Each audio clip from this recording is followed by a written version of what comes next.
Hey there, Reddit fans. Welcome to Cryptic, the channel where we dive into the wildest, most unbelievable stories from the depths of Reddit. Today, I've got a lineup of tales that will have you hooked, from jaw-dropping confessions to epic moments of revenge and everything in between. So, sit back, relax, and let's jump right into today's story time. Can you guys help me? My husband's upstairs with another woman. I know how it sounds. Let me explain. My relationship with Miles used to be completely perfect. The day after our wedding, he drove us to his secluded cabin on the Pacific Coast Highway. Cabin is what he called it. I would have called it a mansion, a sleek little hideaway overlooking the ocean. The air was damp and cool, and we built a fire to chase away the chill. Outside, the waves crashed onto the rocks below. The cabin was truly the perfect romantic getaway, secluded and scenic. He poured me a glass of red wine, and we sat around the crackling logs late into the night. We'd had a picture-perfect whirlwind romance. I was working on the set of a new TV show as a wardrobe assistant. He was the charming actor playing a minor role. I worked grueling hours for low pay. He made the big bucks. It was all so unexpected when he took an interest in me. But it wasn't like I was unattractive. No, everyone agreed we made a lovely couple. Even my parents, whom he charmed immediately with his down-to-earth sensibilities. Our wedding was the most incredible day. All of my childhood expectations were exceeded. The custom wedding dress, the $10,000 cake, the natural setting with 200 of my closest friends and relatives, the endlessly blue, cloudless sky.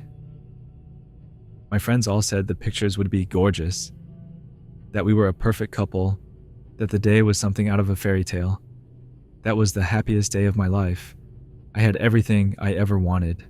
Miles was the whole package, smart, handsome, rich, and he was finally mine. Or so I thought. Little did I know that after the wedding, the happiness would fade. I think he thought I wouldn't notice, wouldn't say anything, wouldn't complain. That is, when I finally noticed he was cheating, running around with other women, which is what he's doing right now. Miles thinks the house is empty. But I'm here. I never leave. I can hear them up there. Footsteps across the floor, a muted giggle. That would be his new girlfriend, I presume. She's probably wowed by this place, like I was. And Miles himself, of course. But there's a sight I'd like to show her that's more impressive than the ocean view. It's me, all chopped up in the downstairs freezer. You see, Miles didn't like that I figured out his little secret. He liked it less that I confronted him about it. And when I tried to pack my bags and slip out one evening, he cornered me in the garage. He'd been watching me on the security cameras all along. I hadn't even realized they were there. Miles thought he was done with me. He'd solved his problem, at least temporarily, except I'm still here. It's hard to haunt when you're wrapped up in plastic. But so far, I've successfully scared 2 other women away from this place before anything bad happened to them. Turns out whispering "get out" into someone's ear as they lay by the pool is pretty freaky enough to make them leave. I want to warn the girl upstairs too. She's not safe, because he's not done. I get the feeling I wasn't the first kill. It seemed too natural, too practiced. The knife just slid in too easily for it to be impulse. I think there might be more of us down here. Unfortunately, I only have finite energy left in my ghost form. Speaking, even whispering, takes a lot. It's taking all the energy I have left to haunt the computer Miles keeps down here, sliding along the passive Ethernet cables into the wide world of the internet, where I've come to plea for help.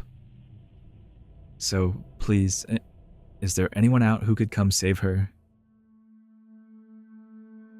Strange fruit. The forest had come to life after the night's rain and smelled of petricus. Monica and I took the path that led from the summer house down to the small lake, wearing thin bathrobes with nothing underneath. It was just us there, and beyond the treetops, the rest of the world had ceased to exist. We swam and ate watermelon, drank white wine, and dozed off in the morning sun. When I woke up, I saw Monica squatting on the shore. She fished a black object out of the water and took a bite. It looked like some kind of strange fruit. I raised myself up on my elbows and asked, laughing, what she was doing. She scrambled up like a frightened animal and threw herself at me. Her hair covered her face like a curtain, and I was seized by an eerie feeling that it was no longer Monica, but someone else, hiding behind it. When I tried to pull her hair back, she knocked my hand away and pressed me to the ground with a force that seemed to belong to a much stronger person. Roots and stones scraped into my back as she rode me with hard thrusts. Afterwards, she dove into the lake and didn't come back up, so I had to jump in and pull her out. She was unconscious. She claimed she didn't remember what had happened, but in the evening I heard her crying quietly into her pillow. Now we are on our way home. Monica sits in front of the wheel, and I doze off in the seat next to her and fall into a familiar dream.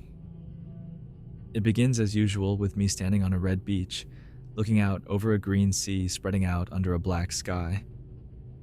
A towering creature rises from the waves and wades towards the shore with great strides. With each dream it has come closer, but now it is no longer there. I wake up with a jolt, dazzled by the sun creeping down behind the trees. The speakers play Billie Holiday's Strange Fruit. Southern trees bear a strange fruit, blood on the leaves and blood at the root, black bodies swinging in the southern breeze, strange fruit hanging from the poplar trees. It occurs to me that I haven't listened to the lyrics properly before. Only now do I realize that the song, of course, is not about bleeding fruit, but about lynchings of Black Americans in the South. In my dazed state, I think I see a caravan of lifeless bodies dangling from the treetops in time to the music.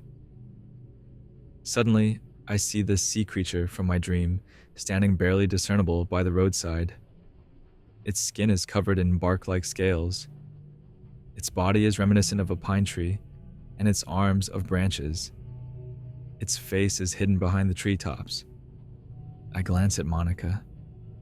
She has put on her sunglasses and seems to be lost in thought. She can't have seen anything.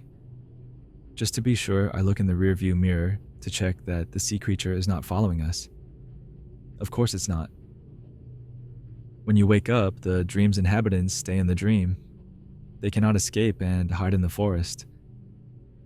I look at Monica again to make sure I didn't say that last part out loud. I fall back asleep without really realizing it.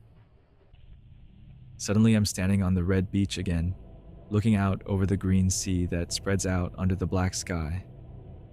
Monica lies lifeless in the arms of the sea creature.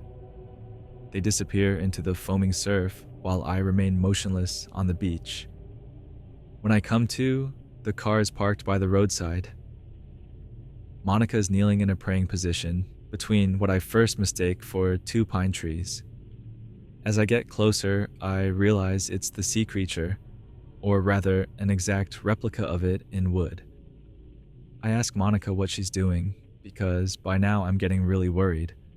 When she doesn't answer, I pick her up by the armpits. She hangs in my arms like a doll.